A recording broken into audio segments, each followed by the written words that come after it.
Rising from the waters of Venice Lagoon is a place like no other, the Italian city of Venice. Once the world's greatest port, here, protected from the swells of the Adriatic, Venetian merchants created an impossible city of incredible wealth.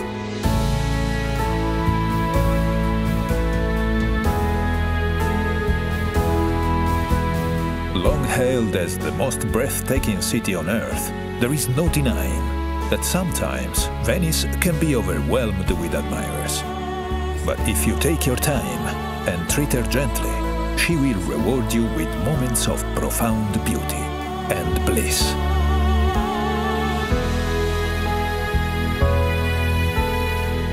Most visits begin in the central district of San Marco, where you find one of the world's great squares, St. Mark's. Arrive with the dawn, and the piazza will be yours to enjoy, without the crowds. St. Mark's Square is surrounded by some of the city's finest architectural jewels, but there are none greater than St. Mark's Basilica, a treasure house of holy relics, from the body of St. Mark to a lock of the Virgin Mary's hair. St. Mark was known as Mark the Lion-Hearted, and everywhere you turn in Venice, you'll see this proud symbol. Across from the Basilica stands the city's beloved bell tower, St. Mark's Campanile. Climb the tower to see Venice stretch out in all her marble and red-tiled splendor.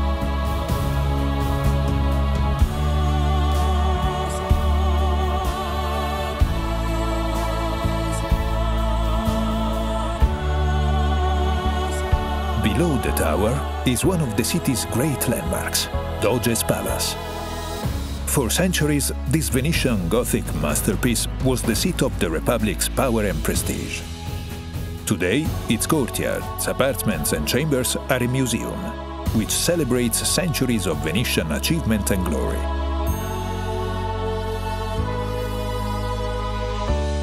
Just outside stand the columns of San Marco and San Teodoro, the traditional gateway to the city. Here, under the winged lion of Venice, begin your journey along one of the world's great aquatic thoroughfares, the Grand Canal. For almost 2.5 miles, the canal winds through Venice. It is her main artery, her lifeblood. Ride the Vaporetto dell'Arte and explore the canal's treasures at your leisure. Or ride in true Venetian style by gondola, which Mark Twain once called the gentlest form of locomotion ever devised.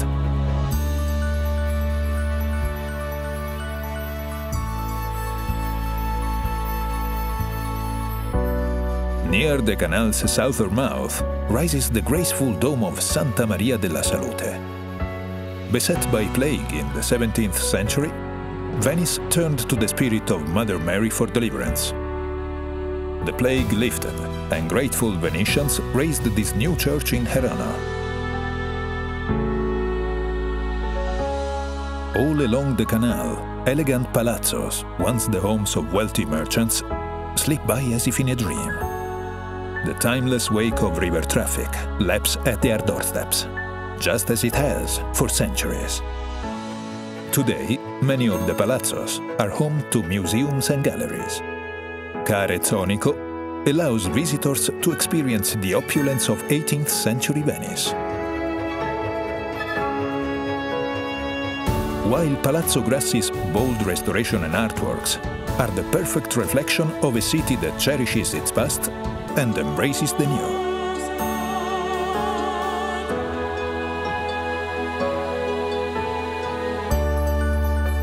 Venice has a way of capturing hearts. In the 1940s, American heiress Peggy Guggenheim made their home on the Grand Canal.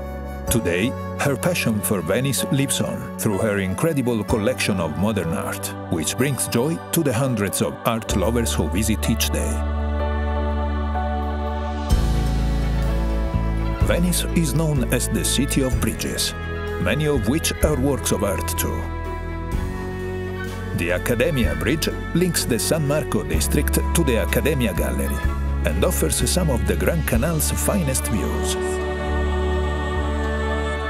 The oldest of the Grand Canal's crossings is the Rialto Bridge.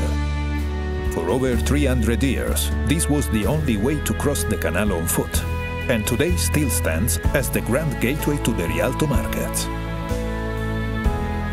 Away from the Grand Canal, there are hundreds more bridges to explore, from the purely functional to the breathtaking. The most famous of all connects Doge's palace to the historic prison. From the enclosed walkway, the condemned would capture one last look at their beloved city and sigh, hence the name, the Bridge of Sighs. Venice is a city to get lost in, so put away your map and let her surprise you. Follow winding alleyways that suddenly emerge into quiet piazzas and onto the steps of ancient churches. In the central area of San Marco, discover cultural treasures like the Teatro La Fenice, which, despite being destroyed 3 times by fire, arose from the ashes each time, just like its namesake.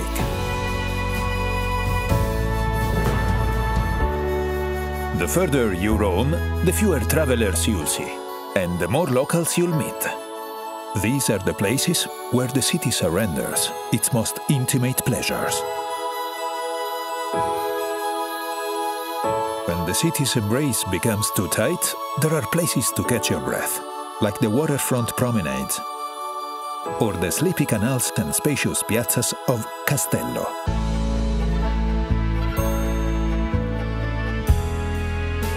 Venice was long the epicenter of European glassmaking. Fearing an inferno, in the 13th century, Venice relocated all her glassmakers to the island of Murano. 700 years later, the descendants of these artisans still create works of incredible delicacy and color.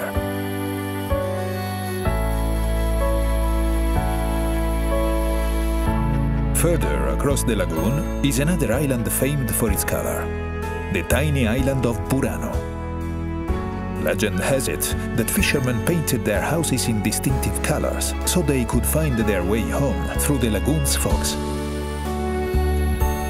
While here, shop for some of the island's exquisite lace, just as Leonardo da Vinci did when he visited in 1481.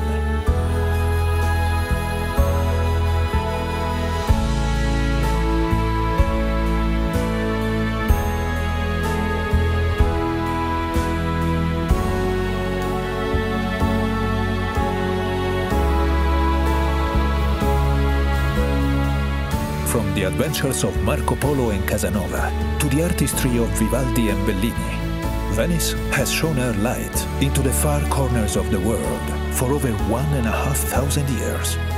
And now, the world comes to her. Just remember, Venice smiles upon those who linger. So stay for a few nights, or stay for a month, and savor every sweet moment she has to offer.